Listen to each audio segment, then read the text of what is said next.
everybody, welcome back to the Four Hauntsmen. It's episode 7, the seventh son of a seventh son. We're here today with Drew. Greetings. Nathan. Hi. And Paul. Hello. We got a kind of a different type of show here today. We got a couple special guests, so we thought we'd give you a bit of a rundown of what we're looking to do. We're going to talk to Sam, who started up the Beast of Blackwood. It's a new haunt, kind of like an escape room haunt experience this year in Orlando. We are going to talk to Blake Braswell.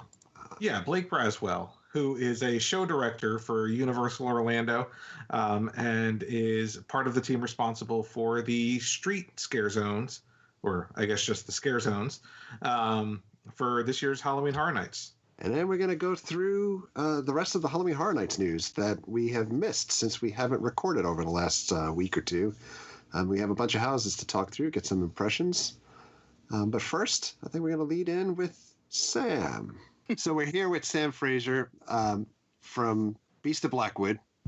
Brand new experience in Orlando this year. Kind of a haunted trail, escape room, combination of the two, kind of taking some of the factors of 80s inspiration into the mix also.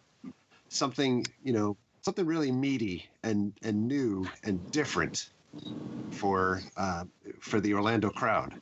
And we wanted to pick Sam's brain a minute, find out what's happening over there with what he's got going on. Get a little intro, find out about his property. What's up? So, Sam? Yeah, let's talk about it. So my name's Sam Fraser, and I'm the show director for Make Real. Make Real is the company that's putting on Beast of Blackwood. And Make Real's general goal is to bring a whole new side to the haunt industry and make it a little bit more immersive and try out new different tech pieces and just different storylines most people don't see when they're going to different haunted attractions across the country. And a lot of the stuff that came from Make Real was I've traveled around and I've done different haunts and seen different things and seen how different parks and all these mom and pop places do it. And the thing that I always notice is that there's not really any kind of VIP experience with those. Like they'll say they'll advertise their RIP or their exclusive thing, but none of those really feel that exclusive. So our whole goal was to have it to where it's just you and your friends and there's no separation between you and the performers. You guys are all acting as one and you act as a unit and you act as a team. So the basically any moves that you make can affect the storyline and can change the way things will happen throughout the experience. And the way you treat your performers as well will definitely change the experience overall. It's pretty interesting. So how many people are going at a time in these groups? The most we will do, what we recommend, is 8 per group. But if you wanted to just be you and a friend or you and 2-3 other friends, that's fine as well. Like if you wanted to have a little bit more VIP and a little bit more exclusive, we're open to do that. But 8 is the maximum. Wow. So actually, I have a question in regards to that. So if you only have 2 to 4 in your group, are you paired with other people or? If you request it to us and say, hey, is there any way we could possibly just do it to where it's the 4 of us, then yeah, we can definitely arrange that. But normally, yes, you will be paired with other people. It's the same as booking an escape room. If you do have it booked to where it's just you and 2 others, there's a chance you may be paired with another group. But if you really are persistent on just having you and your friends, that's perfectly okay with us. As long as you feel that kind of feeling that we want. So, and I don't mean to cut you off, Kyle, but I watched the trailer for it the other day. I know there was a bit of a media thing and I saw some footage from it. Curious about the theme. Can you tell us a little bit kind of about the theme that you guys are going with for the event? The theme, it's kind of tough because a lot of people are comparing us to the kind of Stranger Things vibe, which is okay. We're not complaining about that. But Never heard of it. Yeah. Definitely check it out. It's a little underground thing. But yeah, we're definitely getting compared to that as the whole Stranger Things side. Overall theme of it is you are a search party in the town of Blackwood. Blackwood is a fictional town in Virginia. And the Blackwood State Park is a well-known area. So you are going into a search party in the evening and on the hunt And legend has it that the Beast of Blackwood lives out there. And the Beast of Blackwood kind of spans off the classic telling of children's stories where, oh, if you don't do your homework or if you disrespect your parents, the beast is going to come out of the woods and he's going to take you back. You don't want that to happen. So a lot of people don't want to believe that that's what happened to these children, but some of the characters you're going to interact with are very strong in believing that's what took them and that's what's going on out there. So you were in search of what happened to the children and to see if you can find them. Wow. So Yeah. it's pretty involved. How many folks do you have working on a given night within the cast? On a given night, there's going to be about 4 to 5 performers. Some of those characters may be reoccurring throughout the experience. Some of them just may show up for a certain segment of it. But with the overall experience, the way our performers were trained and when we did our rehearsals was we ran them through the storyline of what we wanted, what our expectations are, and we hit all the big points. But every character that you meet in there is individually created by each performer.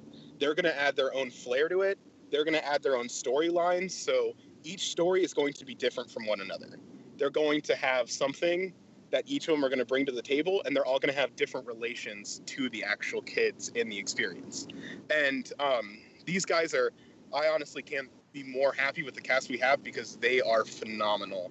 And you can go out there and ask them anything you want about the experience, and I guarantee they'll have an answer for you. They know everything down to the school the kids went to, the ages, the name of the parents. It's ridiculous. Like, they are very well versed in this whole little fictional story we've created. So it's really interesting. And it's pretty funny, too, to kind of crack the code with them and see if they can break that 80s vibe. If you want to bring up movies that came out past the year 1986 or even talk about the internet or different things like that, they will shut that down. They will know. you really, like, I'm telling you, man, it's crazy. You cannot crack the code with them. Like, they are phenomenal. Very cool. So what days is the event running? Is this an every night thing, or is it just the weekends? As of now, we're strictly running on the weekends. We're doing a Friday and Saturday, and each night it's about 5 time slots, starting at 8, and the last one will leave around 12. Very cool. And it runs about an hour long, you'd say? Just about. And the time can change. If the guests are having a good time and the guides are having a good time, we can add to that story to where you're going to spend a little bit more time out there. And the first half of the experience, you're going to meet a very interesting character known as Ranger Dave. He may have had quite a few to drink, and the kids have slipped him some money to let you into the forest. But you'll meet him. He's going to provide you with some complimentary s'mores for you to take a little taste before you head in there, and you'll sit around, get to know your group, and then he'll send you on out. Wow. That's funny, dude. Pretty excited to go, like, right now. Well, Yeah, we're ready to have you. what happens with weather? As far as weather goes, obviously with storms and everything coming up, we have prep for it. In that situation, we will offer rain jackets and rain boots just to provide with. So when you guys are out there, it's going to be taken care of. We still will run in the rain, but if it does get to a degree where it's just unbearable, we will hold games for the evening. We'll send out an email prior to that, letting people know, hey, games have been canceled for the night. And from there, we'll go to either reimbursing the cost or we'll move you guys over to an additional night. Cool. But our actual media night, we did 2 different experiences. And the second experience, it was pouring. And the people wanted to stay out there. And they said the lightning and the rain actually added to the effect of the story. So where can folks find out more or buy tickets? What do we have? Like, is there a standard ticket price or? Yes, the standard ticket price is $35, and that will be for each individual person. So it's $35, and on our website, which is makereal.co, and on our Facebook page, you can find all the information provided, and that will go as far as what we recommend wearing. We do highly suggest a pair of closed-toed shoes and long pants because this isn't a set. You are in the woods, and you are in the Florida woods, so there are going to be mosquitoes and everything. Bug spray will be provided before you enter. Just make sure you're all coated and ready to go. And we also do recommend, if you're going to come in style. We would love to see everybody in their 80s best. And I'm out there every now and then, and I'll throw on a nice little Prince outfit for folks. So kind of a scary sight to see. Yeah, I can't unsee that now. Right. One more question, similar to in that same point: is there an age limit for this event? We do recommend ages 16 and up because sometimes there is some mature language that is used. Mm-hmm. But past that, if you would like to bring a family along, you can. I know we had a couple people come out and their reviews said they were comfortable bringing their children the experience. So as far as we go, we do recommend ages 16 and up. And if they are under the age of 18, they do have to come with an adult. But besides that, if you feel like your kids are ready for it, if they can handle Stranger Things, they can definitely handle this. Awesome. It sounds phenomenal. And I think, at least folks that listen to this podcast or they watch, the Cheap Seats YouTube stuff, we talk all the time about things being oversold or too crowded and conga lines at events and things like that. And this is the furthest opposite that you can get, with the smaller group. So I'm really looking forward to checking it out. Yeah, that's definitely our whole thing too, is because almost every single person on the team either has some kind of scare acting background or experience in the haunt industry. So we all know how that feels. Especially, it sucks when you're going through a house or a maze and the 4 people in front of you get the scare and then they have to reset it so you completely miss it. The way this is set up, everybody there is going to get the scare. Everyone is going to feel that experience. And to build on that, this is a very sense-friendly experience, which is kind of hard to say because there are going to be smells, there will be things to touch, there will be things to see, to hear, and even taste. So there will be certain things along the way that you will get to nibble on. Nothing too bad. Very cool. Well, I wish you the best. I mean, it sounds like, this is a no-brainer. If you're in Orlando and, there's different haunt options to have. I mean, I'd put this at the top, for just the sheer selling point of it being more of a personalized experience. And I think it hits on a lot of different things, the 80s experience and, kind of the escape room experience and, figuring stuff out. So sounds awesome. Sounds killer, man. Thanks. So if you guys want to check out more, check out makereal.co website or go to the Facebook page. We'll link both in the show notes on iTunes as well as in the YouTube version of our podcast. So thank you very much, Sam. Thanks for coming along. Thank you, guys. I appreciate it. Thanks, man.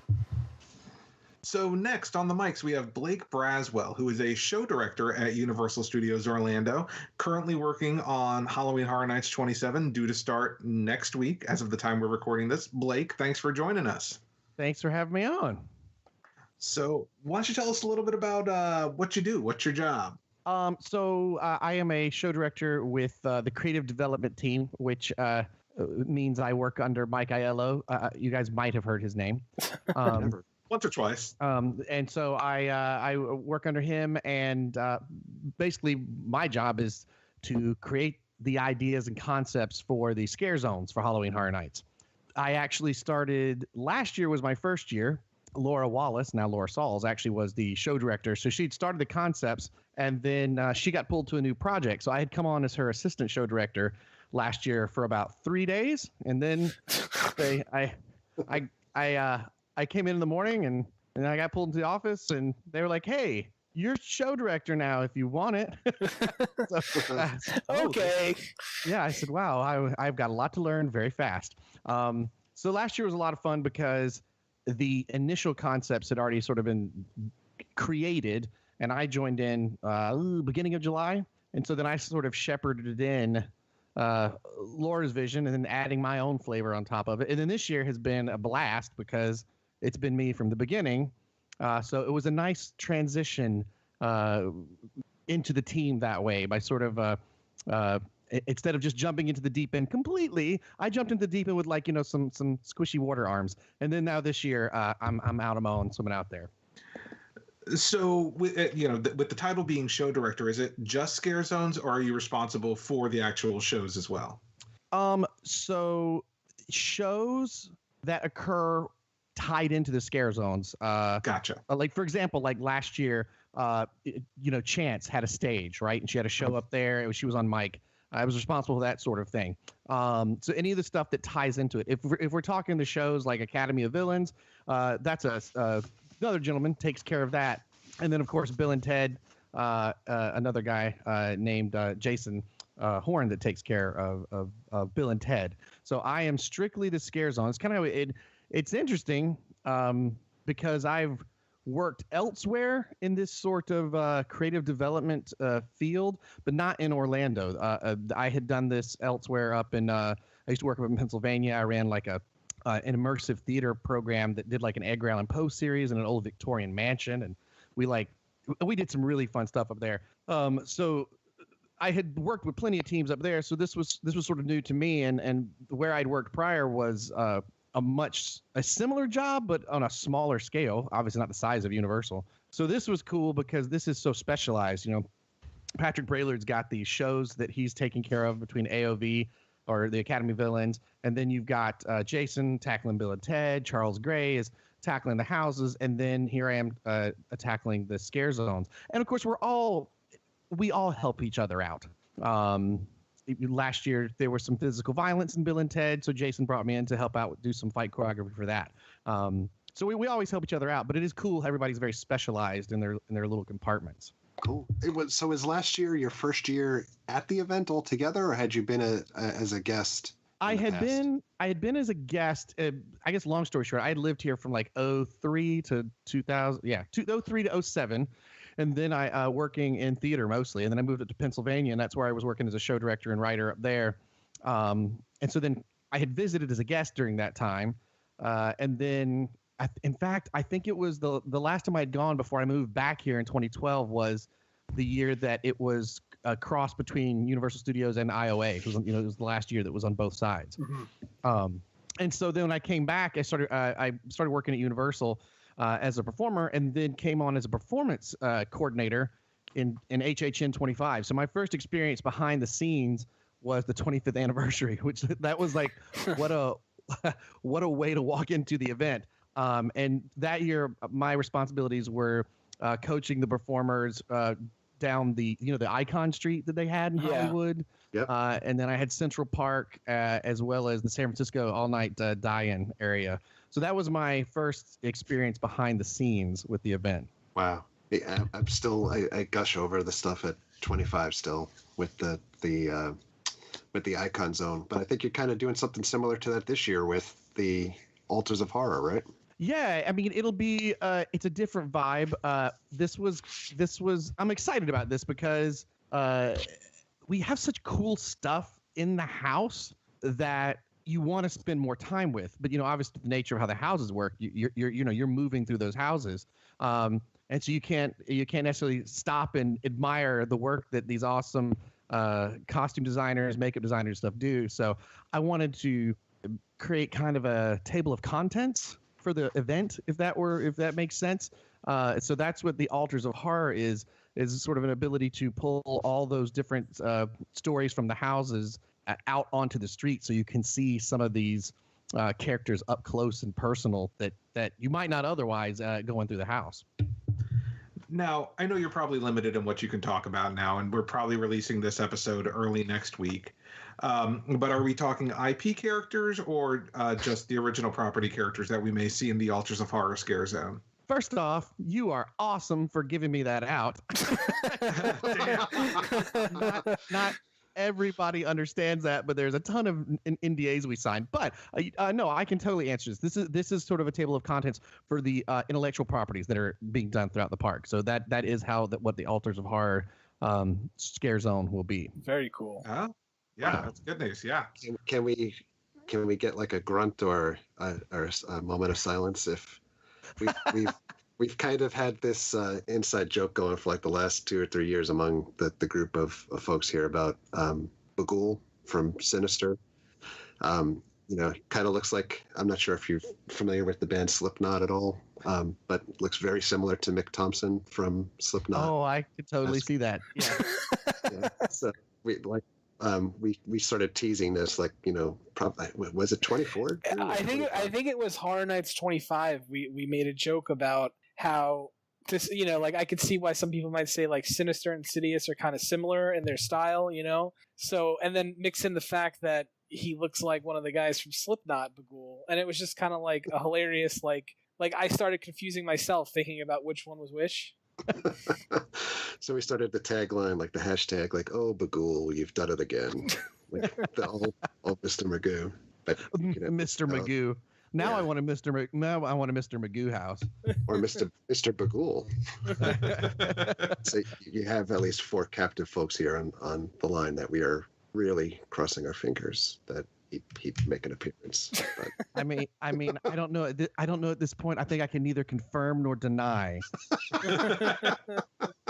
And I just was really excited I could actually use that phrase in a conversation. Well, since we're already like knee deep on the scare zone talk, and we'll hop back to a couple of other things. What can you tell us about Festival of the Deadliest? That is a scare zone that is also the theme of the event. I think there's a lot of mystery around it, right? They've shown some concept art, and it's been announced that it is the theme of the event. But I think there's still a lot of I'm saying mystery, yeah. But ultimately, is there anything you can tell us in regards to what that scare zone represents, what it looks like, that kind of thing? Yeah, I can. Yeah, absolutely. So for Festival of the Deadliest, it is kind of as you mentioned, it is sort of like an overall aesthetic in terms of the look you've seen in terms of the border surrounding some of the IP announcements that have been made. You've seen like the candles and the skull and the bone work, that kind of thing. So that is like an overall aesthetic to it. But the Festival of the Deadliest story, in particular, you have this otherworldly underworld, like sort of festival that is happening of the deadliest. And here in our world, we've been celebrating horror and mayhem and fear year after year at Halloween Horror Nights. And this festival has crept closer and closer and closer to erupting onto the scene as there's so much I'm trying to think of what the word is there, but the energy created by the sort of the horror and fear, and until they erupt their Festival of the Deadliest here at Universal. And the idea is, at the distance, you've got this beautiful sort of candlelight almost look. There looks like there could be dancing. It's so alluring. And then when you get in it, you are trapped in the horror, and everything that was so beautiful at a distance, when you get close, you realize is completely horrific looking. And so that's sort of the main springboard for that zone, was almost like a fly trap for people, something that looked appealing, and then once you got in, you realized your number is up. And it does have a lot of that the look that you've seen on some of the artwork. It's the ossuary, the bone work, the candles that sort of make this the look of almost like this underground thing that has come up onto our land. A lot of robes, flowing pieces of fabric. I hope it's a very cool aesthetic when everybody gets to see this, for lack of a better term, this party. It's like this big party that you see. And then as you get in it, like I said, you see the gnarliness, you see the horror, you see the grossness of what's actually meeting you face to face. Very cool. Yeah, it kind of sets the tone. That scare zone is always like, I know a lot of people talk about the New York zone because it's, tends to take up some of the biggest real estate, but I think that first zone kind of really sets the tone for what you're expecting through the rest of the event. So it sounds well. Yeah, I mean, when you walk, cool. It's the first thing you see, and part of this zone too is a sort of timelessness we're going for with this. Because I know a lot of the candle work, the bone, that almost kind of alludes to, like, I don't know, your brain at first starts to go to like some like kind of medieval cult or something, but we're kind of trying to pull pieces from looks through the makeup design and costume that sort of evoke this has been going on for all time.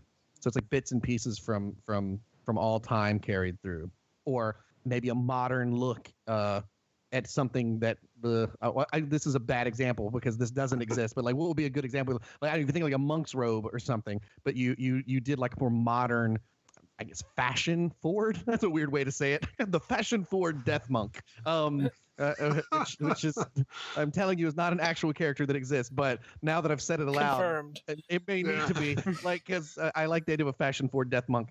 But yeah, so that it's got you would see the silhouette and go, oh, this looks like something old and familiar, and then when you see it, you're like, oh no, it's got this modern sort of dangerous look to it. It has That's a so cell it's. phone pocket.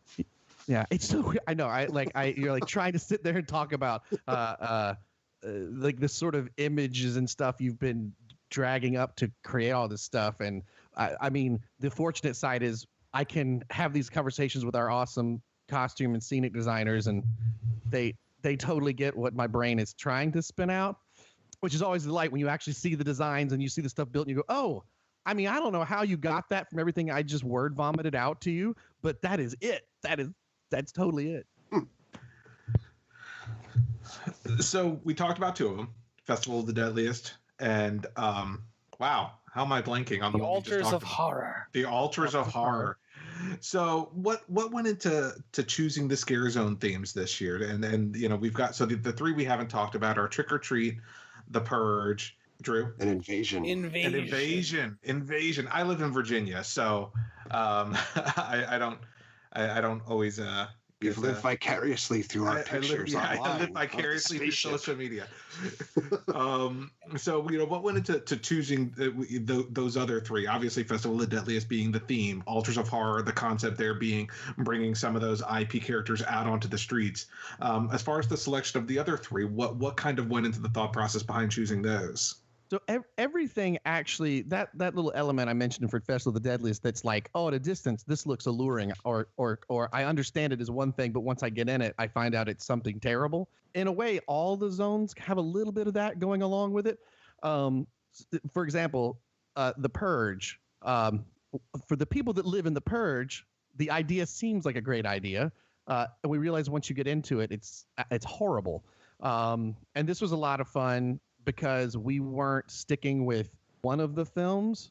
We kind of had reign to take elements from all three of the films, and I'm using iconic characters from that. But then we were able to create our own version of what would happen in The Purge in New York. So we've got some fun, these little Purge stages that we've created. My little, because I said, what happens when the Purge movie happens? You know, the movies always end when the Purge finishes. Mm-hmm. So what happens in the hours following? I was like the murder and mayhem that's out on the streets. So that's where this cleanup crew idea came up with, where this guy's got this car that he's welded a steel cage to with a wood chipper on that thing, so he can start collecting the people as they come through and making some fertilizer as he goes along. But so we were kind of able to go and have a ton of fun with that. Obviously, I would hope most people that watch The Purge don't think that's a good idea, but for the people in The Purge, they think The Purge is a good idea. And then when you're really stuck in the middle of it, it's horrible. And I would say the way that applies to Invasion, which this was, I have to say, I am so excited that we're doing this one. This idea of an alien invasion thing, it kind of popped into my brain during last year's run.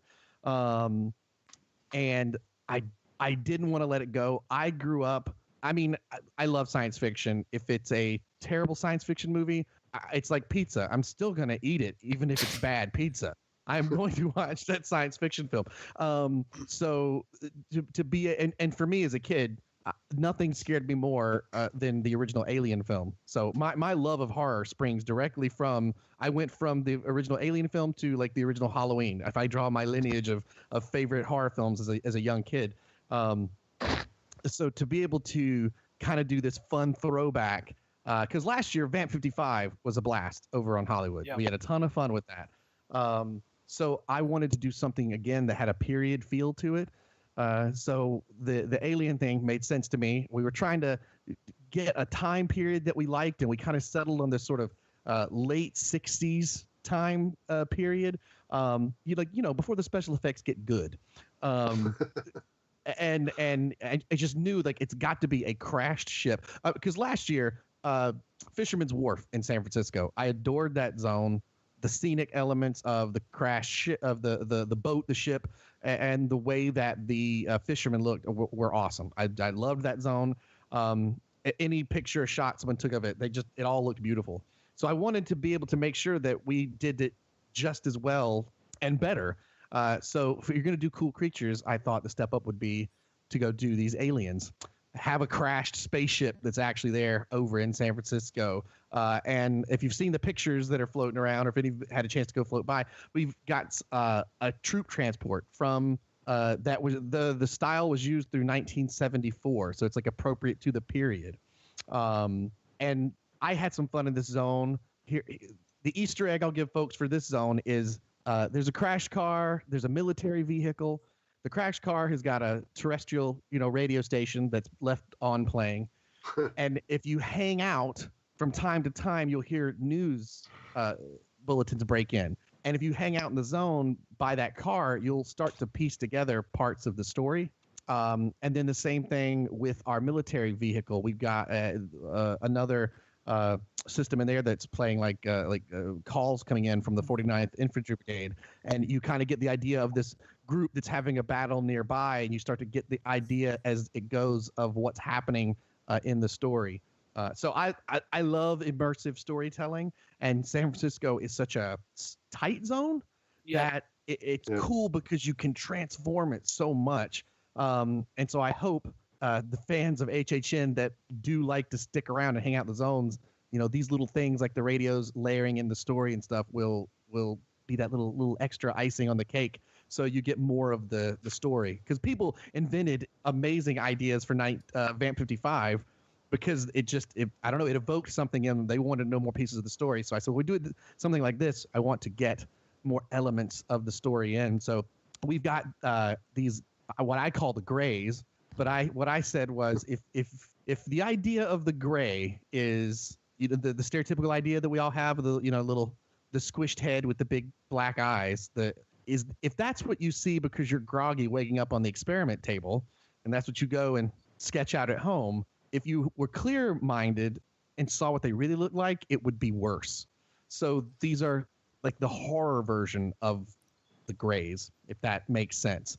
We actually have a few races running around there. We've got alien scientists that look completely different that are experimenting on victims that are running around. And then we've got brute aliens that are trucking around out there who have a bit more size and power to them. So that place, for the size that San Francisco actually is, we have packed it full of tons of story. But the reason that it also applies to the whole Festival of the Deadly is this looks cool from the outside. You get inside and you realize you're in trouble. Invasion at the distance with its absolutely theremin-packed soundtrack. I have so much theremin in there, it's ridiculous. So as you approach and you hear the woo, and you've got the fog with sort of like the lasers passing through as if they're scanning and stuff, you'll see the crash ship. You will see like a cheesy sci-fi film that looks so much fun. And then when you get inside, you actually see the reality of the horror that's going on inside everybody at the experiment. So everything's kind of still got that like there's a view you see at a distance, and then there's what's inside once you get there. And I think that leaves us with what? Central Park? Yeah, man. Yep. But can I just say, look, like for Invasion, I mean, I'm ready to fast forward. I wish there was a DeLorean here. Yeah, dude. That literally just sounds like amazeballs. Like that, it really does. I think for the community, there's the hardcore HHN community. Like everyone's wondering, like, is it more cheesy, or is it was it Attack from Mars or Mars Attacks type aliens, or is it like the fun guys? I mean, and now, oh my God, I can't wait. Yeah, the answer is like yes. At a distance, it will be like, look at that cheesy little, and you get up and be like, oh, that's awful. Like, what is he doing to that body? Like, what's it? Yeah. I mean, that's definitely the idea. And I will say it was the thing that when I went to go pitch, here are my ideas for Halloween. Look, I have worked in collaborative entertainment for years. I'm used to, here's 20 ideas and 19 of them change, whatever. It's just how it works when you do collaborative work like this. But that was the one that I was like, Blake, don't get too attached. Don't get too attached, because I really liked this idea. And so when I got the go ahead, Cloud 9, from the whole time. I've just been so excited to get this one in, because this really is like, that's a complete slice of me sitting out on that street in terms of to be doing a horror, cheesy sci-fi, themed zone. That's Blake in a nutshell. Done. That's me. How many do you usually pitch? Gosh, I'm trying to think of how many it was this year. I guess it really varies, because in the official pitch, the ones that you guys have all seen that we're doing, that was the initial pitch. In the sense that was also the final pitch. Up until that point, I had been working hand in hand with Mike, throwing out different ideas and going, oh, let's why don't you pursue this one more or pursue that one more. So by the time it actually got to our final pitch, to get things checked off by the big guys up top, really at that point it was just the zones that you see now that we're doing. So there's a lot of like kind of molding ideas as you go along to get to it, and it can vary so wildly. Sometimes certain years, you may know, the year that they were going to do The Walking Dead, and that was like the entirety of the zones and stuff. So there's a lot of answers that have already, or questions that have already been answered for you in that case. So it really varies from year to year. The fun thing is, stuff that doesn't get used, you file that stuff away, and that's for later, to put into other stuff. How early on do you usually pitch all these? This year we started work on the scare zone side of things really hard in January. And then moved into, I think, final approvals by mid-February, somewhere in mid-February, so we could go ahead and get on the ball and get the designers in and start designing in a hardcore fashion all the elements that would be throughout the scare zones. What's like the usual? I mean, are you given like an overall budget or per scare zone budget? Yes. Yeah, it's kind of there's an overall that applies to the scare zones. And they kind of split them up, because typically there are questions you can kind of go ahead and say yes to in terms of why that budget would live at New York and not at San Francisco. For example, in New York, you got room to have way more characters than you do in San Fran, right? So, the team member budget over there is going to be higher and that kind of thing. Cool. Yeah. So Central Park, Trick or Treat. Yep, and to me, this also checks off that mark of really cool at the distance horror up close. I am super stoked about this one as well, because I don't know how you all felt the first time you saw Trick or Treat, but for me, that also was the like piece of childhood. I was like, where this movie I feel like I've seen since I was 5.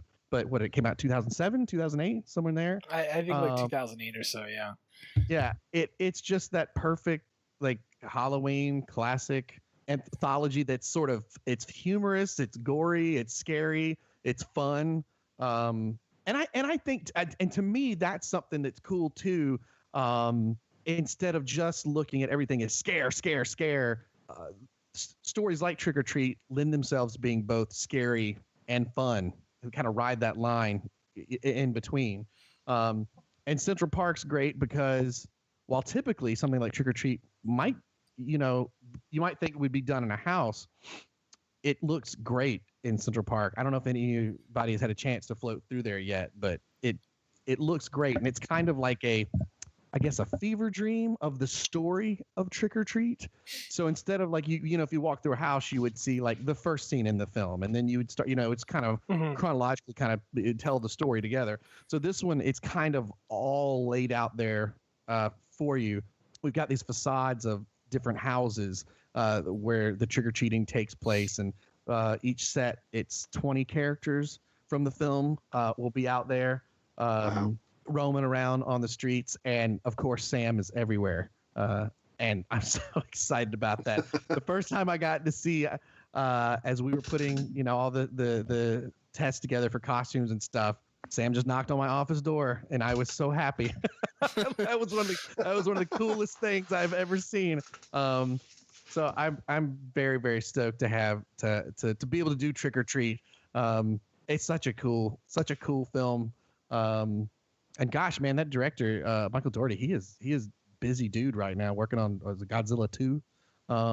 So I appreciate them answering all of our emails while they're busy working on new projects. I think you may have let a spoiler go there, Blake, though. Does that mean that there's a roaming Sam also? Yeah, that's what I was getting at. Oh, man, there's no way I'm going to have a zone and you're not going to have Sam encounters. That's happening. What about Anna Paquin? You'll come face to face with Sam and Anna Paquin's taking some time off the joint. No, that's not true at all. Not true at all. But we will. I definitely think that you will see some werewolf princesses out there. Wow. I have a question though. It's a little left field. So going through the trick or treat zone now, daytime type viewing, before everything kind of gets covered up for the weekend. The one thing that's hard not to notice if you're looking at detail is just the faces on the jack-o'-lanterns. And we did a video for our YouTube channel, separate project, but kind of talk through the fact of like there's so many different faces. Yeah, and they are actually, I don't think anything repeats when it's all said and done. And that was kind of the question. Like, is like art and design actually making those themselves, or 450 hand carved pumpkins, man. It was, holy cow. Yeah, to be honest, the coolest stuff a lot of times is the simplest stuff, but man, it was also, that was labor intensive to get that all done. The folks that actually worked on those pumpkins, they brought a bunch of people into the warehouse, I was told, and they literally laid out all these pumpkins to carve and on a big screen put on Trick or Treat and hung out together and watched Trick or Treat as they invited, their friends and family and stuff over and carved a ton of pumpkins for the event. But 450 hand carved pumpkins, man, it's a bunch, and each individually lit. Wow. So, you add that work on top of it as well. Yeah, I think if, I think there's a certain level of fan besides the casual people that obviously go to the event, but and I think when you think like next level, probably all four of us are in that bucket. I know we are, and you start looking at that detail, and that was the first thing that jumped out at me. You start looking at everything. I was like, wow, I can't see any that are duplicative of the others, and just how much time goes into stuff like that. It's really mind blowing. It's awesome. Yeah, when I first went in, I was trying to find stuff that repeated. And then I asked, well, how many versions do you have? Did you actually create 20 or 30 different? No, there are 450 different pumpkins. I was like, oh wow, that blew my mind. But yeah, that kind of level of detail and stuff. I mean, I think it's like if you're a big horror fan, I would be shocked if you aren't also like a big special effects and practical effect fan and a model fan and a scenic fan, because those are the things that make every film we've ever watched come to life, where it is like the hallways in Alien or, the Mr. Krieg's house in Trick or Treat, right? So to me, I love a bit. And when I came here as a fan in the early 2000s, that attention to detail, that's what sucked me into the whole thing completely. I couldn't get enough of it. Yeah, it's next level sometimes. It's just really. I pinch myself. I literally have the coolest job right now. I could not be happier. I love that they like me and they included me in the fold rather quickly. And I mean, just on a personal level, the whole team is we are all literally very good friends. And then artistically, I have learned so much from all of them. I count myself extremely lucky. My worst day is still a pretty freaking awesome day when it's all said and done. When I'm going, man, what color should the eye socket orbital ridges of these aliens be? Like, if that's your problem, that's awesome. That's a good day. How did you end up there? I started doing theater right at the very end of my high school career, and then chose to go into college and studied theater and directing there. And one of my first gigs took me up to Pennsylvania, and I worked at an immersive theatrical venue up there. I also did a bunch of fight work and stuff. And the guy who was the fight coordinator actually was from Orlando. He ran a work with a company called Orlando Special Effects, and he had his own stunt company called KFX. And I came down here to kind of work with him, and really on the directing front, I grew a lot out, because if you're 22, 23 out of college, it's very hard to get a directing gig theatrically. But in the fight world, not many people have the skill set and knowledge for stage combat and the stunt coordination and fight coordination. So I got a foot in the door leadership wise at different theaters and stuff doing fight work. And so that's really how I cut my teeth coaching and working with people, because most people and actors you work with didn't come with a background in fights. So you weren't just choreographing something, you were literally teaching them how to do it at the same time. So that's really where I got a big start in terms of directing. And I've done a lot of fun stuff around here. Went out and did a stunt show out in Japan that was a ton of fun for a little while, and got to study actual samurai sword work from a guy whose grandfather was a samurai. It was the coolest thing ever. Did that in 2004 to 5. And then when I came back down to Orlando for a little bit, the theater I'd worked at as a performer up in Pennsylvania, I went back to go work for them, but this time as a show writer and director, and then became assistant show director over there, and then became the artistic director of the overall play. And that's what I was doing until I moved back to Orlando in 2012. And I worked here doing some performance. And then, like I said, in 25, got to go behind the scenes as a performance coach or performance coordinator, and that's how I worked my way into the show direction team. Now, that's a very long story short, but that is the path. I always say, like, I would get frustrated because I always feel like a jack of all trades, master of none, and that used to make me kind of crazy because I wanted to be better at I wanted to be like a master at someone who I was admired that was, say, a scriptwriter or this or that. But then you kind of learn that actually show direction, it is better, or it can be advantageous to be that jack of all trades, because I am not a lighting designer, but because I have worked in it just enough, I know how to talk to someone who is. Or I am not a special effects coordinator, but I have worked as a wire monkey putting together stuff for both TV, film, and theater, so that I can talk to them, and we can speak the same language, and when it comes to bringing all this stuff to life. So that jack of all trades thing pays off later, even though sometimes it does make me a little crazy. Blake, I have a very important question to ask you. This is something that whenever someone like Mike Aiello or John Murdy or anyone does a Twitter Q&A, it's something I always ask until I get an answer. And that's waffles or pancakes? Here's the problem, dude. I'm from North Carolina. It's biscuits with sausage and gravy, man. I'll accept that as a regional answer. That's my. But if I'm forced to it, it's pancakes. But if I've got an option, it's going to be the biscuits and sausage gravy, man. I respect that answer. Yeah. Actually, to be very specific, I have found this awesome maple syrup that has been aged in bourbon barrels. So the pancakes with that bourbon syrup, yes, that is all day long. I highly recommend it.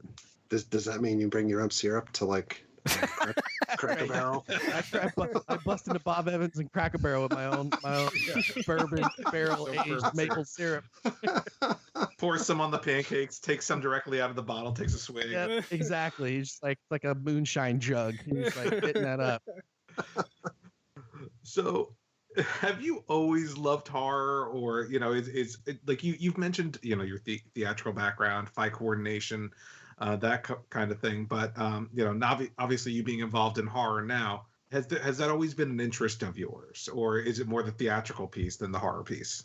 I got, as a kid, see, it's funny, my mom, it's so weird, right? I did like one little play at the very end of my senior year of high school, and I decided then to go into theater. She's like, no, you've been doing this your whole life. You just didn't know that's what you were doing. She was like, you'd sit in the backyard and like you would play G.I. Joe with your sister, but you'd be like, no, Lady J wouldn't say that. She would behave like this. And I would sort of like coach her through it. So apparently the theater stuff I've actually kind of been doing in some form or fashion the whole time. But But I have story has just storytelling has always fascinated me. And when people ask, like, well, what do you do though? But you do this at HHM. You also do some fight direction. I'm like, I'm a storyteller. That's at the end of the day, that is what I do. And as a kid, there was something about things that scared me that I would run away from as a really little kid that just scared me to death, but I couldn't help but creep back in. So I was that kid that would freak out at something that was on the screen, and I'd run away out of the room. But then if you look behind you, I was peeking around the corner and still watching it. And I was absolutely, just drawn by the emotion that evokes in you, and and you can studying theater and stuff, you get older, you find you have new life experiences. Something resonates with you that wouldn't have resonated with you as a kid. But happiness, joy, and fear, like those are things that like they're on the base level you really, really understand. And so anything that could evoke that kind of power, I was just drawn to. I've mentioned Alien a couple times. It really was my entrance into horror. My uncle was 10 years older than me, so he was like the older brother I never had, and he had that original like foot tall Geiger alien toy that would sit on his shelf.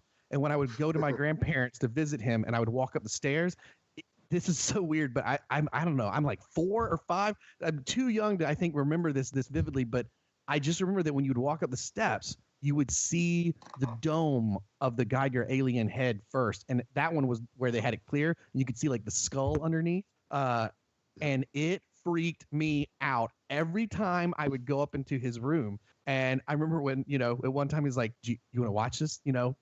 Pop and grandma are gone. I'm babysitting. Your mom's not around. And I loved it. My dad is also responsible because I'm like around the same age, and mom has gone out of town for work. And my dad's like, hey, you want to go rent a movie? Yes, I do. You want to rent a rated R movie? Yes, I do.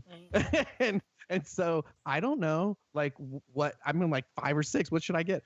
And so as I'm traipsing around, I see a box and it just says Halloween, and I figure, well, that is classic. So what a name. So I guess if we're gonna watch a rated R scary movie, why not do something called Halloween? I had no idea that what I was getting into, and that really is like my horror lineage. And from that, it was because my uncle was into like. I wish I could remember all the names of this stuff, but like those weird anthology movies with that sometimes Vincent Price would narrate, the weird ones where you'd have like a magician who was cutting like someone in half, but it was like for real and there's gore everywhere. The Fright Night kind of stuff, but it just the crazy collection of weird horror that now you kind of have to. Well, I guess the internet helps. You can sometimes scrounge up and find a lot of that old stuff. But I was totally fascinated with all the horror, and especially the gore elements. So we would try to figure out how to make fake blood and look like we were cutting, arms off and stuff. And then for fun, what my uncle and I would do. So he's like, 18, 19. I'm like 8 or 9. We would get like weird costumes because we lived out in the boonies in North Carolina. So we was next to the woods. Boy, see when I said that, how thick my Southern accent got just then? But like one of the things we do for fun was literally, I'm going to put this costume on, but first I'm going to go run out into the woods, and you just walk through the woods this way, and I'll see if I can sneak up on you and freak you out. And so we would literally figure out ways that you would intentionally see the other person, but try to move not like a human and move like a creature. Anybody listening right now thinks my childhood is totally weird, but that is the crap that we would do, trying to freak each other out and scare each other when we weren't dressed up like ninjas running through the woods with swords. There's that too. But I had a wealth of people that very much supported my imagination as a child. And it's showing. I mean, we can tell your excitement about the event, your excitement about the scare zones that you're working on. I think we have one more scare zone related question, which is, have you guys ever considered or would you ever consider having, we've seen this in other large, amusement park themed haunts and that kind of thing, having fans either suggest a zone or a vote type thing to get that community, those hardcore fans, or even, the non-hardcore fans more invested in helping create, or in being invested in creating the event. Oh, I mean, that kind of like, especially in this world of social media where it's easier to chip in and share ideas. I mean, obviously I don't work in PR and marketing, but I can't imagine. Well, the short answer is like, there's never a never answer. So for one thing, you always assume the positive with this, because whatever you assume, if we say, for years we've just decided this, 5 years from now, who knows what we may decide we want to do. That kind of stuff sounds like a ton of fun. Has anybody like Knott's Berry, anybody done stuff like that? I know, for example, locally, Busch Gardens, Williamsburg. I live in Virginia. Busch Gardens, Williamsburg has done some fan voting, naming. I don't know if Not Scary, but I know I read some park did name the scare zone, name the haunted house. I think that may have been King's Dominion, which is also here in Virginia. Busch Gardens Tampa recently did that too for one of their zones. Oh, did they? Was it from last year? Did they do it last year? No, I think that they had something going this year to, like. Oh, it's weird. So this is me sort of like just it taking off my Universal cap and literally just throwing ideas out as we converse. I don't know. I'm so torn, because I think actually this is an interesting subject for, I don't know, entertainment / the arts, whatever in general. I mean, as far as like, whatever Universal would want to do for something like that, whatever they want to do is fine with me. You let me know, and I'm totally down for helping, trying to make something like that happen. Whether they would choose to do something like that or not. On a personal level, it is interesting because we live in this world where people have a voice they didn't. Are any of you guys gamers at all? Yeah, absolutely. Sure. Yeah. Okay, so like the whole Mass Effect 3 thing, right? Going in and actually changing the ending because of fan uproar. Now we're kind of talking, that's kind of a negative a response. I mean, it created a different thing. But I mean, it's interesting because do you want to open stuff up so that people feel like they have an ownership of whatever piece of art or entertainment's being created? Or is it more exciting to be like a Steve Jobs and say, I'm going to give you something you don't know you want, but when you see it, you go, how did I not know that is exactly what I wanted? You know what I mean? I think with Mass Effect, I mean, just to cut in, I think a lot of that was a result of them hyping up and promising something they couldn't deliver on and giving an ending that could have been anything. I mean, none of your choices really mattered at that point. Oh yeah, absolutely. I mean, I don't know how they wrote themselves into a tough corner. I mean, like that's a situation that's, I mean, I'm in the weird camp that because I played the game a bit later, I only experienced the changed version, and I really didn't have much of a problem with it because, well, actually this does, if you take the expectation out of the equation, this does kind of play into what we're talking about though. So if you're creating something like a Mass Effect and you go, I know the ending I want to tell, and we'll leave out the fact that their original ending was not that great. But so imagine you've got a good ending you want to tell, but that means at some point, even though you've given the choice to people of how to play, you have to force some kind of ending, or you have to, your story, you kind of have to wedge in there somehow. I mean, I'll reveal another layer of nerd. Blake has several years of playing D&D as a kid and stuff. And that was always the thing when you were a game master, a dungeon master, you were trying to figure out like, how do I make sure that you guys have free reign to do whatever you want so that we tell a story together, but I also work to try to get you the best story that I can, which means sometimes I have to hide the fact that I'm holding your hand so that it takes you down a path for the best payoff. I don't know. I mean, oh my gosh, dude, we could do a whole show about this because this sort of like choice and and I love working in immersive storytelling. So this speaks to me directly because to me, that's all video games are. They're immersive storytelling. I enjoy a fun multiplayer and everything, but I'm much more I like the story. And so, yeah, you want that agency of choice. And when you're doing immersive storytelling, the stories around you, you're coming to life. It's such a... I am excited to see where it goes because I have a feeling the questions that we're asking about how much input do you want, or do you, as an artist, lay out this thing for people it's so fascinating to me, and I feel like there's a lot of changes and things coming. I think the theme park world in general is having an awesome renaissance right now, showing how much people like that immersive story and being part of the story, as opposed to a passive, viewer, but more of somebody that's actually in the middle of it. Yeah, I mean, like with the scare zones, so you kind of have, you guys are creating your own scare zones, so you have free reign. But then with something like Trick or Treat, you're working with an IP, right? So you're limited in what you can really do. Right. So you've got, just like in the park, right? Like we have Shrek, and you've got to there is a world that has been created that you've got to hold together with that.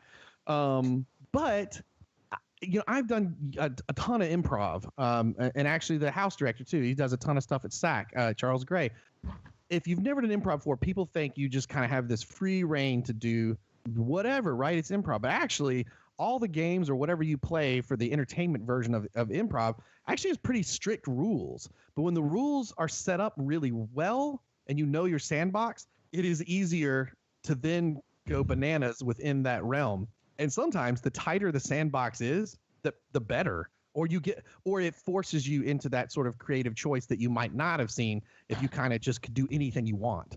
So while sometimes it can be looked at like, well, if you're working with an IP, that must be hard because you're doing. But in others, you've got such a tight sandbox that you understand the rules in, that you have a little more, I find, inspiration to bounce around in that sandbox and have fun with it. I mean, like I said, we aren't doing a literal step-by-step representation of the film, so that in itself was like a fun change. It was like, hey, when we put up, we're not literally building all of Krieg's house. We also don't want to. I mean, like, oh, would that be cool to literally build the entire neighborhood? Sure, that seems like overkill. But if you've got these sort of facades of these houses, the trees overhanging, the pumpkins that are only in parts of the film, but we've, littered the entire zone with it, your brain subconsciously starts to understand that if you were standing in the middle of it and I said to you, this is a fever dream of the film, you'd be like, oh yeah, that quote, like you may not realize it, but your brain does when that kind of stuff happens.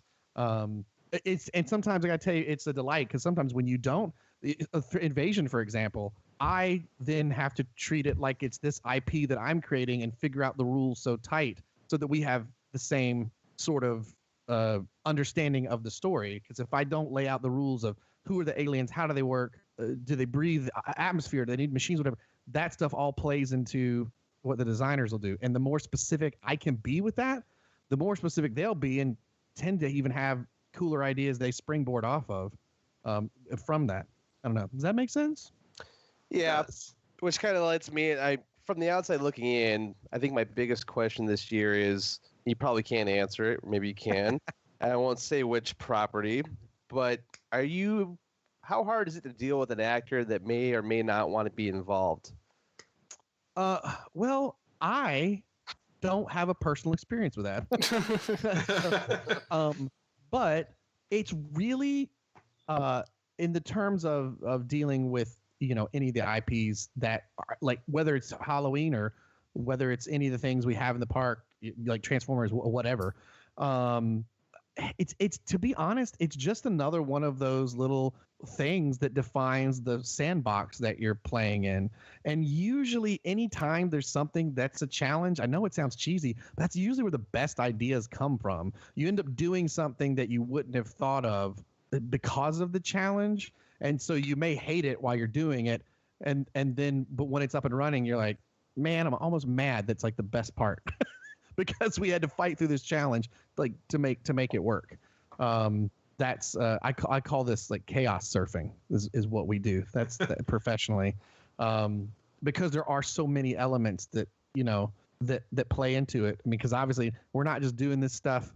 We also dealing with a park that is running operationally all day long as well, while we're trying to do all this other stuff as well, which presents its own challenges and stuff. But I mean, I know it kind of sounds like a the more you know sort of answer, but it's kind of true. It can feel frustrating, but usually in the end, whatever those challenges are, they tend to kind of help springboard the more creative ideas. I want to ask you about some of your other creative outputs, right? Not just Horror Nights, but you also write comics. Yeah, this actually plays straight into what I do at Horror Nights now. Actually, when I did HHN 25 as a performance coordinator, I knew that when I met the people that I was working under, I loved the team, and the work was creative and it was awesome. I thought, man, this creative development team, they do something new every year. Like, yes, you're doing Halloween again, but as you guys know, like it's completely just different every time, and that was so exciting to me. And I had a ton of experience as a director, kind of a show creator, and I've written some scripts, but I always thought of myself as I would like the scripts that I write, but my problem was I had this tendency to direct them as I wrote them, which is the worst thing you can do for time, because here I've spent 2 hours and I've got a page and a half because I've edited and changed so much as I wrote, and I didn't have a background, whereas I had a background with a foundation in directing and studying performance and that kind of stuff. I did not have one for when it came to writing. So after my experience in HHN 25 and knowing that I was like, I want to be part of this team, so I have to make me better. So I will give a big shout out to a really cool company called Comics Experience. And then their website's comicsexperience.com. Andy Schmidt is the founder, and he used to be editor at Marvel. He's the guy that created Guardians of the Galaxy in the form you know them now. He was also like an editor responsible for the story arcs of like the original Civil War, things like that. Like he worked on all that stuff for, back in the day at Marvel. I guess not that far back in the day, but it's an online course. You hop on, it's a video class. They offered an intro to writing comic courses. And I grew up, we've been talking about all the influences. Here's another nerd cap was, oh my gosh, I have so many comics as a kid. It was just ridiculous. And I loved them because when you live in, the middle of nowhere, Boonies, North Carolina, that you don't have a movie theater I could just stroll down to, and cable didn't even get delivered to where I live, right? We literally had the rabbit ears. Like that was it. Comics were a huge world of escape for me. So I said, well, hey, look, this looks fun. There's this Comics Experience thing. This guy he's been running for years. He seems to, he's got a cool background. The class is with him. It's only like 12 or 14 people deep. So it's like an 8-week course. You meet once a week for like 2 or 3 hours. So there's a lot of one-on-one attention. And I was like, what I liked is he's adamant about, for those of you interested in joining the comic world, you need to understand comics are a collaborative effort. It is a rare situation that it's just you. If you can draw it and you can ink it and you can color it and you're good enough to write it and you're good enough to do the lettering and you're good enough to package to get it published, there aren't many people who actually can do all those things. He's like, it's a collaborative effort. So part of what the reason I signed up was you would write and rewrite over the course of the class a short comic several times through feedback from your peers in the class as well as your teacher.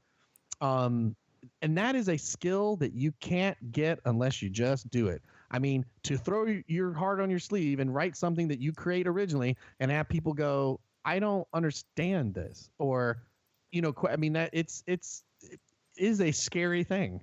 And you can't get better at it until you just do it. I had a background of working collaborative already, so I was excited to get better at it.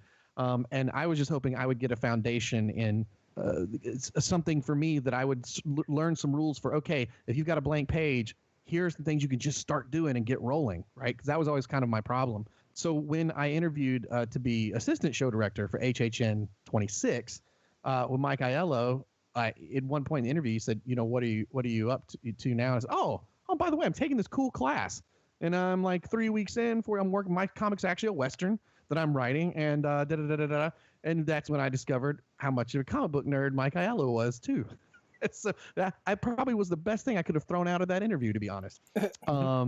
But yeah, so that was not to get into writing comics. It really was to just make my because in the parks we write and develop things using storyboards and stuff. So the writing to comics just kind of made sense as a way to just make myself better.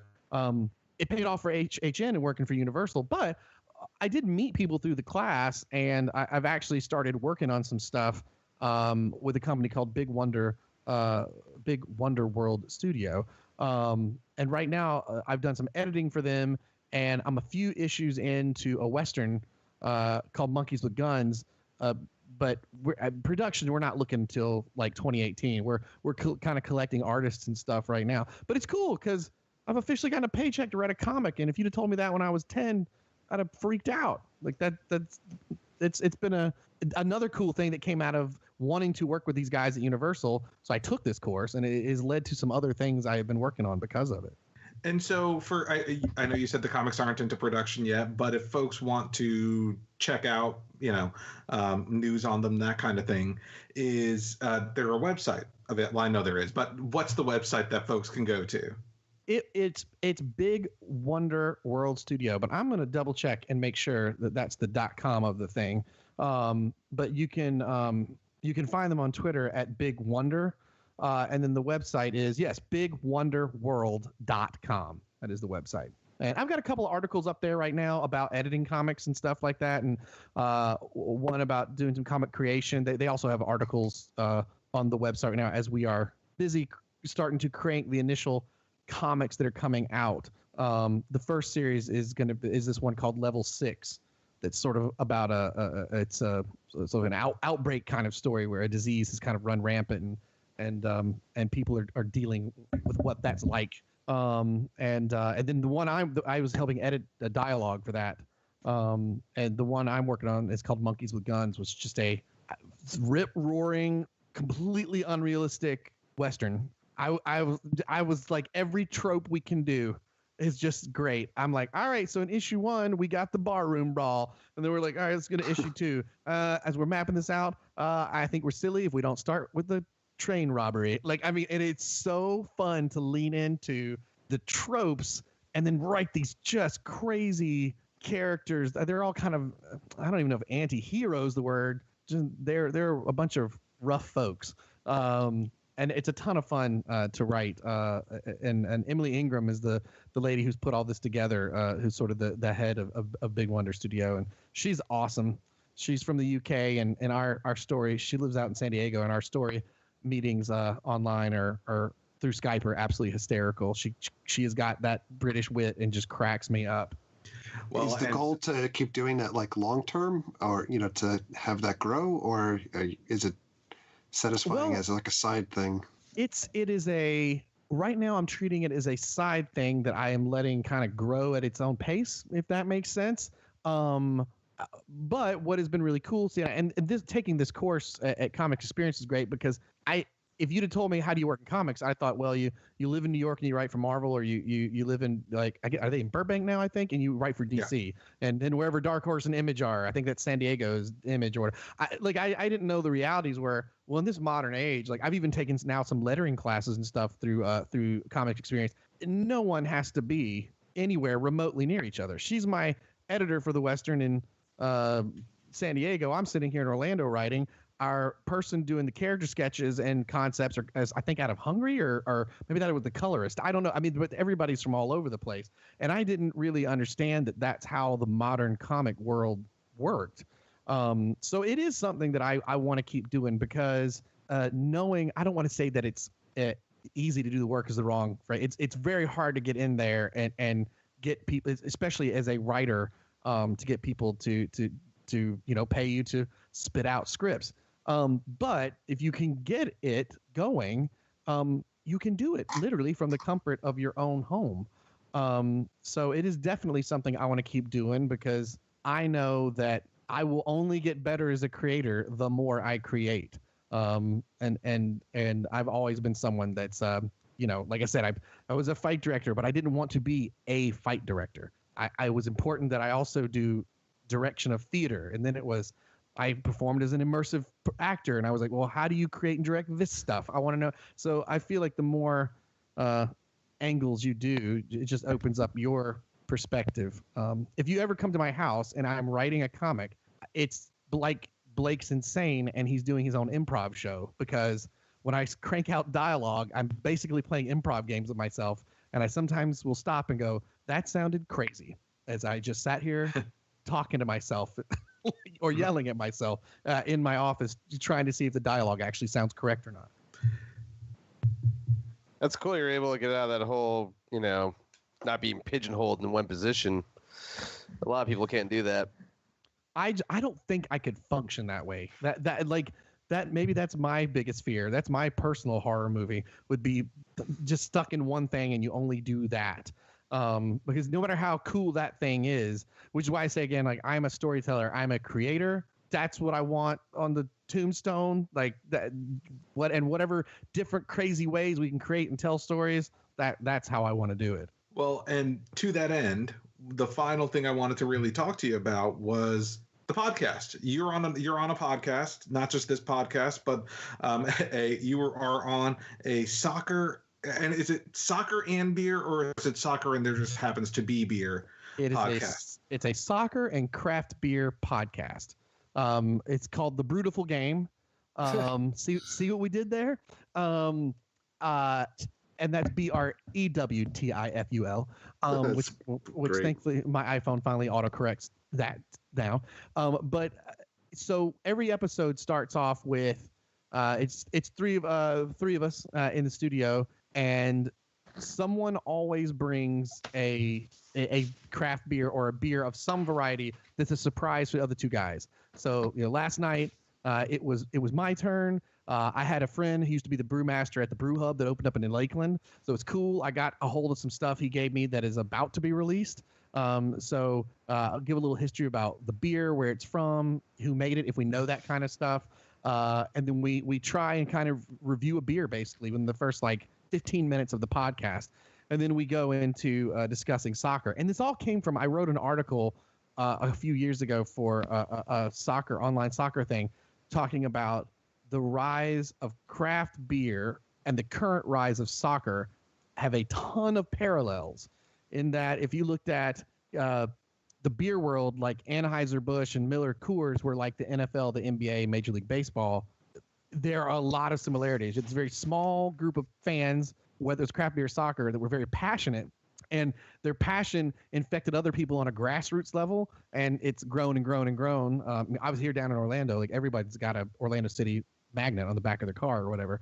And now you can get craft beer anywhere. I mean, I remember when I first moved to Orlando in 2003, and I was excited if Guinness was on tap, because that's was about it. And now we've got amazing breweries here. So I wrote this article and I called it The Brutiful Game. And that sort of was the impetus for it.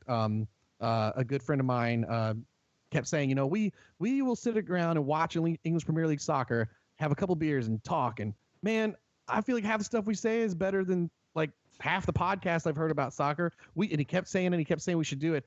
And then one day he just walked by me and dropped a content note in my lap and was like, "Hey man, we could talk about this." Now I'd like to tell you, this dude is not a performer, and he has a stutter. And I thought, if this guy who doesn't perform on a regular basis and has a stutter, and he is like, "Why don't we do this?" I didn't say a word to him, pulled up my phone, because I'd already done the research, and I ordered microphones, I ordered everything we needed, and it was like, "Hey guys, English Premier League soccer ends next Sunday. Come to my house, we'll have breakfast, we'll watch the games, and then we're going to talk about them afterwards." And that literally was the impetus. I was like, if this guy's like, let's do this. I was like, why aren't we? And that was about a little over a year ago. We're up to episode 66. I just finished editing before I talked to you gentlemen. And it's a ton of fun, because it's probably a soccer, craft beer / comedy podcast at this point. Especially if my team is playing terrible and I get angry and I go and rant. But we have a ton of fun with it, man. And just we try to treat it as, if you are somewhere and you wish you had friends you could crack a beer with and chat soccer, because maybe it's not big in your area, well, you can hang out with the guys from The Brutiful Game and do that. So that's kind of been our impetus. And it's nice because we're all three super busy, and it gives us an excuse that once a week we get to see each other and hang out and crack a beer and talk a little bit soccer. So just even on a personal friendship level, I'm so glad we do it. But we have a lot of fun with the show, and our listeners are tons of fun on Twitter and Facebook, chatting with them and stuff. So I mean, and you guys, I mean, you've got a show that's to me one of the coolest things. The people that you're like, I don't know you, but you've been listening to me, and now we're talking to each other, and you're asking questions and stuff. It's such a cool thing. It is. I mean, we enjoy chatting with people that we don't normally chat with. And for me, I enjoy chatting with these guys every week or two. I think right now we're kind of bi-weekly. So, Brutiful Game, I'm going to put the link to Brutiful Game. I'm going to put the link to Big Wonder and all that stuff in the show notes on iTunes. Oh, you're awesome. Thanks, man. IOM Geek, all that stuff. So definitively last question from me. Pumpkin beer, yay or nay? Specifically, Southern Tier Pung King. That's the best one. Wow. Southern I think Tier that's Brewing. actually my least favorite pumpkin beer. Really? I Yeah, we're on the other that. end of the spectrum. I Good love Lord. the Shipyard is my Good Lord. favorite. Oh, do you know what's really funny? That's my least favorite. They were like the yin and yang of this pumpkin beer situation. The anti-Kyle. That's so funny. I love punk, and I do like their Warlock. I think it's a porter that's got the pumpkin chunks, and it's good. But yeah, Southern Tier's Punk King at this current time is my favorite. And historically, the one Dogfish Head makes is just cool because I don't think we'd have any pumpkin beers if they hadn't started the whole fad off in the first place. And Nathan, Good Gourd. Who makes Good Gourd? Cigar City. I would say Cigar City, right? Yeah. Okay. Really good. Yeah, which I was hanging out at World of Beer to watch U.S. men's national team last night, and I had one of those there. Also a good beer. Good Gourd? Yeah. That's already at World of Beer? Yep.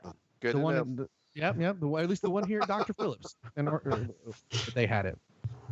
Nathan's getting in his car now. It is such a great time of year, Halloween and all the fall beers. I think right now my collections are all either pumpkin beers or Oktoberfest. That's what's in the beer fridge right now. I love this time of year. Oh, yeah. The only thing Halloween Horror Nights gets in the way of for me is I still have to figure out how I'm going to take my bucket list trip to Germany and actually go to Oktoberfest. It's just kind of at a terrible time of the year for me. Yeah. It's a dream trip, right? It's a bucket list. Oh, absolutely. Absolutely. Well, and you are starting Halloween Horror Nights on the official day that Oktoberfest starts, September 16th. Yup. Wow, that was actually a good transition. Hey, So wow, it's like we Halloween Horror planned that. Yeah, right. It wasn't. It starts September 16th. Go out, talk back on this episode about the scare zones, what you think of them. Blake, thank you so much for spending time with us tonight. This was an awesome conversation. We appreciate you being open with us and chatting with us tonight. Absolutely, man. And if you you guys, I know we're followed each other on Twitter, but I'm just on there as @Blake Bradswell. It's got my ugly mug up there as a picture. If any of you guys see me walking along the streets, please stop, say hello, and if you've got any more questions, because we've officially opened, maybe I can answer a few more things. I'm more than happy to answer. So say hey, man. I'll be floating around the streets until November 4th. For sure, man. Sounds good.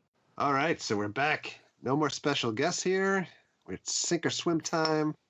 Just back to the Four Hauntsmen. But we do have a bunch of Halloween Horror Nights news to talk through.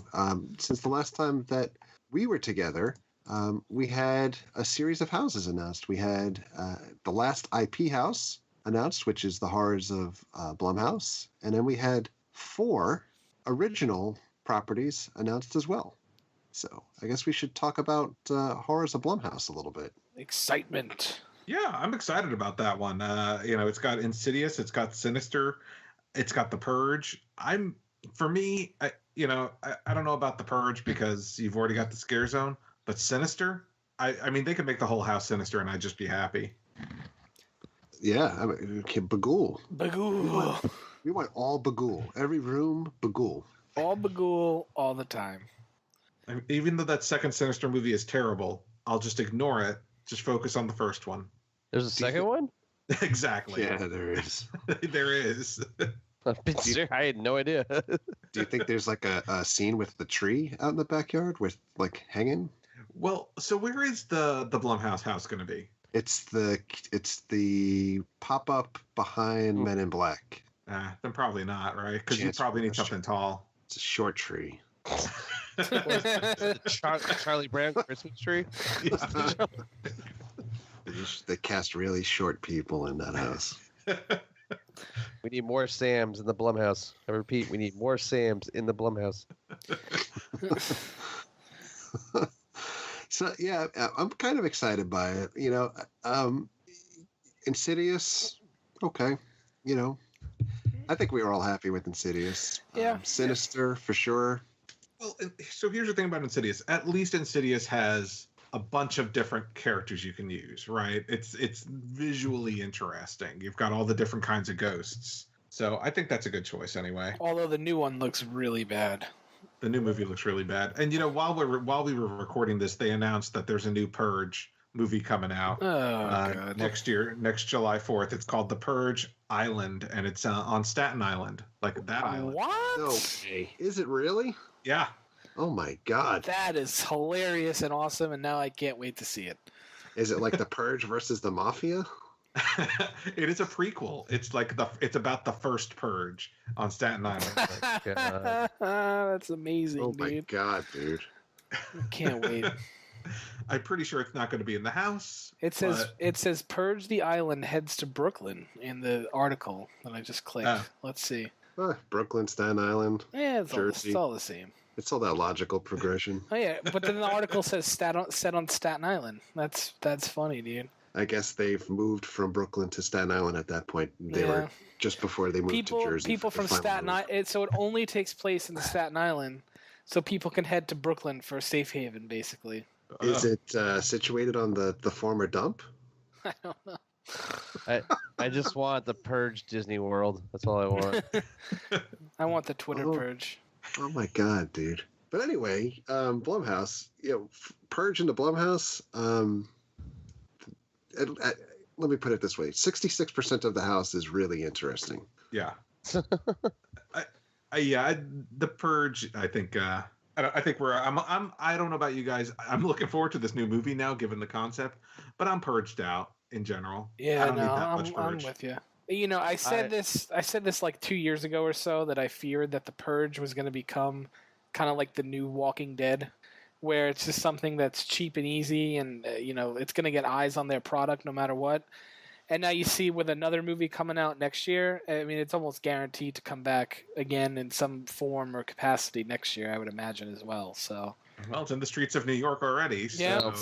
I can't wait to see. Yeah. When the person's in the zone, they'd be like, "Hey, I'm talking to you. Get over here." Hey, what are you talking to me, wise guy? Hey, come on.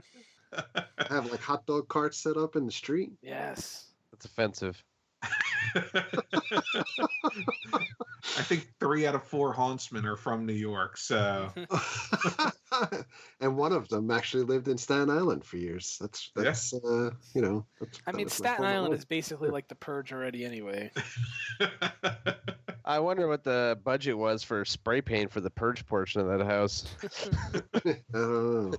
Every Lowe's in the county must be out. Oh God. So what I'm looking forward to, though, I don't get me wrong. I'm looking forward to Horrors of Blumhouse. I'm actually excited about it. But I think out of all the houses they've announced, I think at least 3 of the 4 original property houses, I'm like genuinely excited about. I'd actually go for solid 4. I'm really excited about all of them. Yeah, me See, too. I don't know about Hive. I don't know enough about Hive. Well, I mean, they had to conjure up something to put over there, Yeah. They know what I'm saying.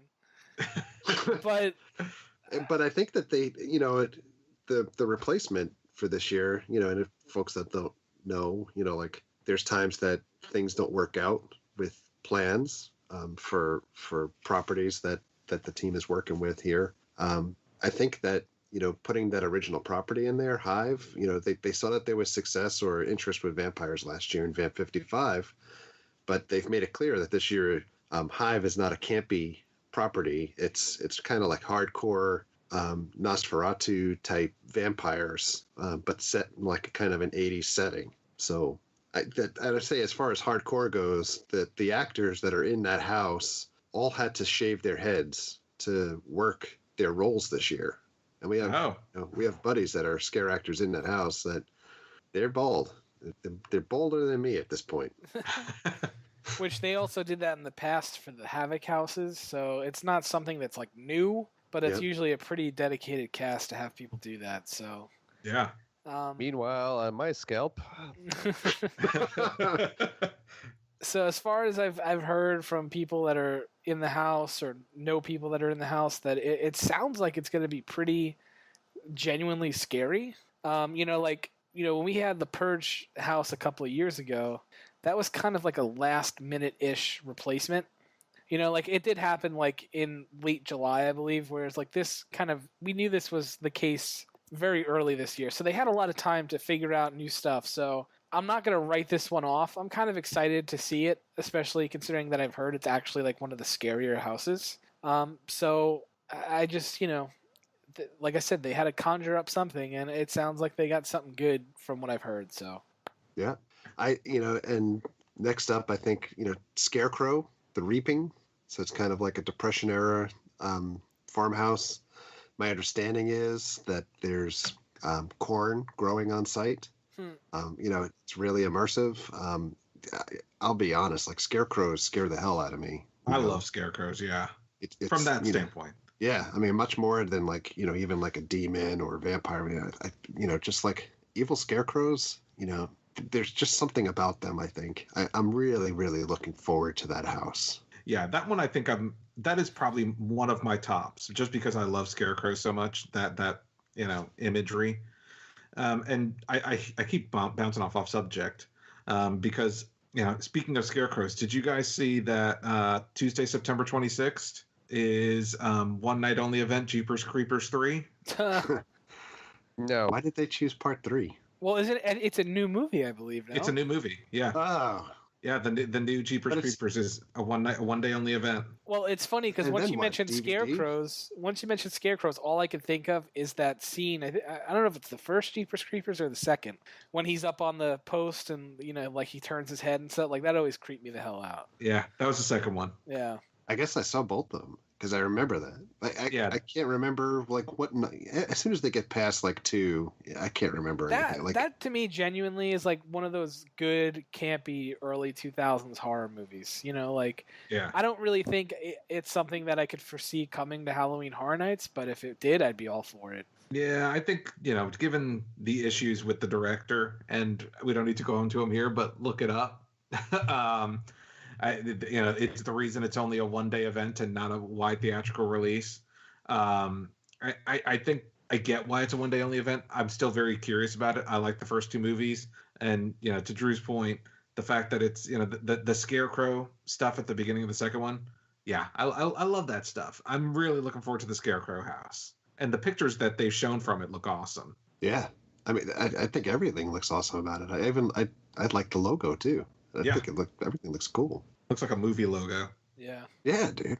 We've got 2 left here. Out of the 2, probably the next hyped up one, and I'm sure folks are probably thinking this is the number 1 hyped thing, is Dead Waters.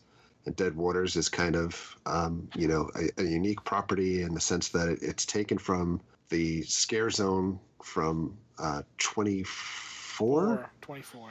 Yeah, kind of that bayou haunted zone with the Bayou of Blood. Yeah, so making it into a house this time. I've heard nothing but amazing things so far from anyone that's been involved with the Dead Waters project. Whether it's the acting piece or other components. I mean, it's the at least hype level. On a 10 scale for me, I think people have put it beyond a 10 at this point. I think this is going to be like this year's Ghost Town, where it's going to be just amazing to look at, but I don't know. I'm hoping that it's more, it's a little scarier than Ghost Town. Like Ghost Town was incredible to walk through, but I didn't like the campy characters in it. I didn't think it really fit the way that the house was designed. But if they could have like a scary environment with those type of settings, like you could be looking at one of the greatest houses of all time, potentially. And some of the things that, if you read some of the press releases, there's little things sprinkled in there that, don't really get talked about, where there's going to be rooms where the floor is going to be kind of like soft, like that playground, like that wet playground type floor. So it's going to feel like you're walking through like a swamp almost. And it sounds like it's going to have the room from The Forsaken where the boat was tilted, where, the crashed riverboat here, it appears to be tilted. So the house just sounds like an incredible amount of love and care went into it. Kind of like when Blake was talking about the invasion scare zone, how it just sounded like there's so many things from top to bottom that you're never gonna notice everything. It kind of sounds like how this is gonna be the house that goes along with that. It just seems really good. As far as I don't know which one I'm looking forward to more, Dead Waters or Scarecrow at this point. But last but not least is The Fallen. Yes. It's kind of like, eternally good versus eternal evil, in one setting. And we know that, at least the hype around this is that we're going to see multiple types of scares, like things, kind of either flying or from up above, and kind of different components that we've seen in houses of years past, but nothing all that recent.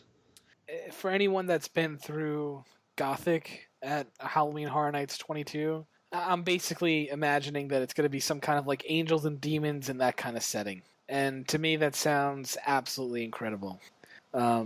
Something that I had heard months ago was that the soundtrack to this house was kind of be like a heavy metal rock. And judging by the little trailer video that they released, it kind of felt like it a little bit. So I'm curious to see how that goes with it, if that's the case, because that also sounds all kinds of awesome to me. Same. You're basically going to be in the middle of like an Avenged Sevenfold music video. Is like in my head is like the way this. Oh, there is a God. Oh, what a time to be alive. Oh man. He's there for you. Oh. Gotta wear your flannel shirt to that, Nathan. I don't think I have enough fast passes or front of the lines for that one. Oh. Paul, any thoughts on The Fallen? I think it's going to be visually awesome. I think there's a lot. There's going to be. They seem like, for me, I'm curious to see what the creatures look like. This is the entire house for me is riding on, are the creatures going to be interesting? Because it's clearly going to be visually amazing based on the images they've shown, that kind of thing. But I wonder if it is angels versus demons, how are they going to look? That kind of thing. We'll probably won't know until next week sometime. But I'm looking forward to it. I like the Gothic stuff. I was not there at Halloween Horror Nights 22. I think that was one. I missed 22 and 23. I went to that one. That's right. But they've used some of that castle theming either in the Dracula house. And I'm not referring to Dracula Untold. I'm referring to the good Dracula, the good Dracula house, that kind of thing. So and that was a pretty awesome house. That's one of the first houses that ever like really shook me. That like it was intense. Yeah, that was 17. Well, that was 19. 19. That was when they did the Wolfman, Dracula, and Frankenstein were like the 3 soundstage houses, but it was all kind of reimaginings of all of them. Yeah. So is the rumor true? Oh, go ahead. I was saying, is the rumor true then about the Angels Demons house replacing the Schwarzenegger movie house? Schwarzenegger movie house?